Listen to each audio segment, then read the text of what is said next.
जिस दिन मदर साहब के सामने ज़ारा की असलियत खुली तो उसके बाद मदर साहब का क्या रिएक्शन आएगा, जिसे आप लोगों ने कभी सोचा है? क्या मदर साहब ज़ारा को अपनी बेटी एक्सेप्ट करेगा या इसे हमेशा के लिए घर से निकाल देगा? अभी तक मदर साहब के सामने बहुत सारे राज खोलने हैं। उसे इस बात का पता भी चलना है कि किस हिसाब से मेरी जुड़वा बेटियों को दूर करने की कोशिश की गई थी और इसके पीछे गेम डालने वाला कौन था। अभी तक इतने सारे राज छुपे हुए हैं, दफन है कि ज़ारा जो वो खोज लगाने की कोशिश कर रही है, लेकिन वो इस रिजल्ट तक नहीं पहुंच पा रही। आने वाले साथ में क्या होगा? आदिल अपनी मोहब्बत का इजहार किए जा रहा है और ज़ारा को समझ तक नहीं आ रही कि वो करे तो करे क्या, क्योंकि वो मोहब्बत करना भी चाहती है और उसे अपना बैकअप भी नज़र आ रहा है कि भाई अगर मैंने आदिल के साथ सच्ची मोहब्बत करना स्टार्ट कर दी तो सारा का क्या होगा, सरमत का क्या रिएक्शन आएगा, क्या होगा आने वाले साथ में? मदर साहब किस हिसाब से सारा के ऊपर यकीन करेगा और इसके सामने मज़ीद असलियत कैसे खुलेगी, ये आज के शो में डिस्कस करने वाले हैं। इस दिन से रक्षी की शादी मुनव्वर के साथ हुई है ना, तो उसके बाद फरहत बेगम इस शादी पे बिल्कुल भी खुश नहीं है। वो पहले भी कोशिश करी थी कि ये शादी ना हो, उसने हर तरह से तरीका अपनाया, लेकिन वो अपने मकसद में नाकाम हो चुकी थी क्योंकि ज़ारा थी आगे, सारा नहीं थी। तो ज़ारा ने इस हिसाब से गेम डाली। ये रक्षी को समझाती भी है कि मैं आपके बारे में गलत नहीं सोच सकती, लेकिन आपको मुझसे दोस्ती करनी होगी। तो रक्षी जो होती है मजबूरी में दोस्ती कर लेती है और आखिरकार इसकी जो शादी है ये मुनव्वर के साथ हो जाती है। लेकिन फरहत खुश नहीं होती। अब फरहत अपनी बेटी को मिलने के लिए जाती है, इसके लिए कुछ खाना शाना भी लेकर जाती है।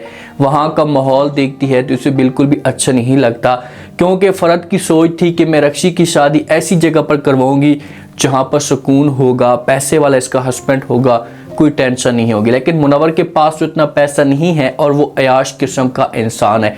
जब वापस आती है ना तो आकर अपने जो भाई के सामने बुराइयां करना शुरू कर देती है रक्षी के ससुराल वालों का कि भाई वो किस किस्म के लोग हैं। जो खास तौर पर रक्षी की सास है, इसने मुझे मुंह तक नहीं लगाया, मेरे साथ सही तरीके से बात नहीं की और रक्षी का वहाँ पर जाकर मैंने हाल देखा कि बुरा हाल था। सारा दिन काम काज करती है, अभी नई नवेली दुल्हन है, लेकिन उसका जो हाल है ये बेहाल हुआ पड़ा है।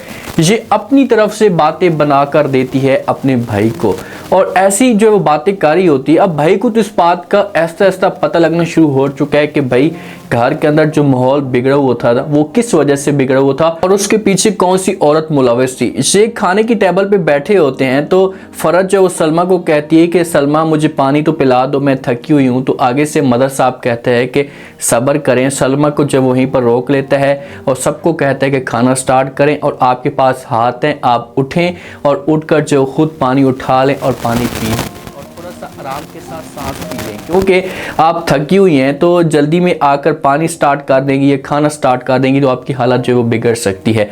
जब ये बातें फरहत बेगम मदर साहब की सुनती है तो वो हैरान हो जाती है। उसे इस मामले पे यकीन तक नहीं होता कि भाई मेरा भाई मेरे सामने इस तरह की बात भी कर सकता है। पहले फरहत कोई भी बात करती थी ना तो मज़र जो था ना ये आंखें बंद करके यकीन कर लेता था, किसी किस्म की कोई बहस नहीं करता था।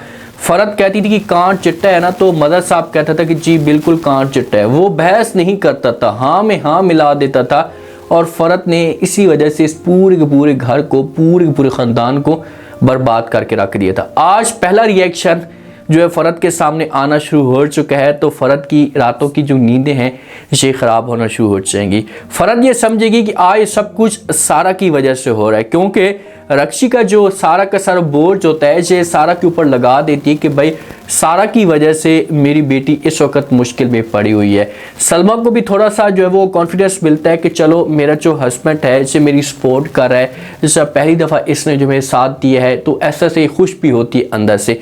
जो आदिल होता है ये ज़ारा को लेकर जाता है समंदर के किनारे, वहाँ पर जाते हैं तो आदिल जो होता है ये ज़ारा के साथ अपनी मोहब्बत का इजहार भी कर देता है। इससे कहते हैं कि सारा मैं तुम्हारे साथ मोहब्बत करता हूँ, सच्ची मोहब्बत करता हूँ। तो आगे से ज़ारा जो होती है वो हैरान होकर जब आदिल को कहती है कि आप सारा के साथ मोहब्बत करते हैं, तो आदिल कहता है कि जी बिल्कुल, मैं सारा के साथ ही मोहब्बत करता हूँ और आप ही सारा हो पागल। लेकिन आदिल पागल हो सकता है, ज़ारा पागल नहीं हो सकती, क्योंकि ज़ारा को तो सब कुछ पता है कि भाई तुम्हारे सामने कौन खड़ा है और कौन नहीं है। तो यहाँ पर एक दूसरे के साथ वक्त गुजारेंगे और जिस वक्त ये आदिल मोहब्बत का इजहार करेगा ना ज़ारा के साथ, तो ज़ारा जो होगी वहाँ से जाने की कोशिश करेगी। तो आदिल जो है इस मामले में परेशान भी होगा कि पहले मैं इसके साथ जब भी अपनी मोहब्बत का इजहार करता था, जब भी मैं इसके साथ अपना वक्त गुजारता था, तो इसे कभी भी ऐसा हमेशा रिएक्ट नहीं करती थी। आज ये थोड़ी सी परेशान भी हो रही है, चेहरे के ऊपर उदासी भी है।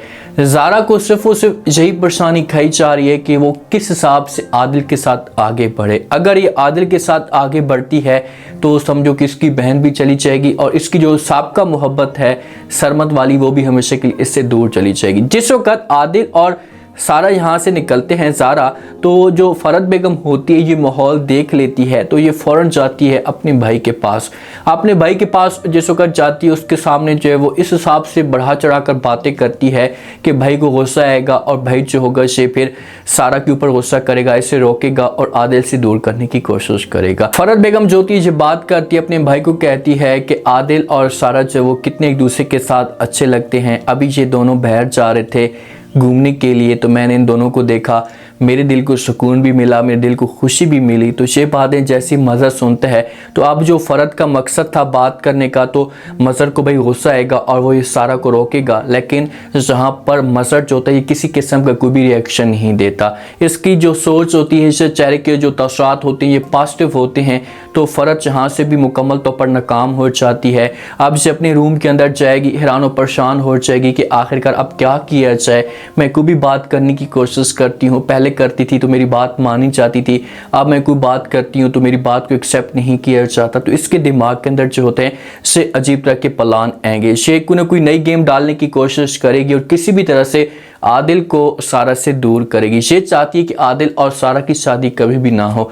जो सलमा होगी ये आदिल को अपने पास बुलाएगी, साथ में सारा भी होगी, तो ये आदिल के साथ खुलकर बात करेगी, आदिल को साफ अल्फाज में इनकार कर देगी कि भाई आपकी माँ कभी भी नहीं चाहेगी, इसलिए बेहतर ये होगा कि आप अपने आप को जो वो सारा से दूर कर लें, क्योंकि अगर आपकी शादी सारा के साथ हो गई तो आपकी माँ ये सदमा बर्दाश्त नहीं करेगी और ना ही वो ऐसा कभी होने देगी। तो ये बातें जब आदिल सुनेगा तो ये अपनी मुमानी जान को समझाने की कोशिश करेगा और कहेगा कि ये सब कुछ आप मेरे ऊपर छोड़ दें, मैं शादी करना चाहता हूँ, मैं दिल के साथ सारा को एक्सेप्ट करना चाहता हूँ, तो ये सब कुछ मेरे ऊपर आप छोड़ें, मेरी माँ की बात ना माने तो अच्छा होगा। तो सलमा बेगम जब ये बात सुनेगी तो वो आदिल को कहेगी वो सब कुछ ठीक है, मैं आपकी इस बात को समझती भी हूँ, लेकिन इतनी आसानी के साथ ये सब कुछ नहीं होना और फ़रद ऐसा नहीं होने देगी। अगर मज़हर जो है ना से बात मान लेता है, सलमा जाकर प्यार से बात करती है, समझाने की कोशिश करती है, तो मज़हर के दिमाग के अंदर बात बैठ जाती है, क्योंकि जिस हिसाब से इसका मूड जो वो ठीक चल रहा है तो बात करती भी है। तो मज़हर अगर बात मान लेता है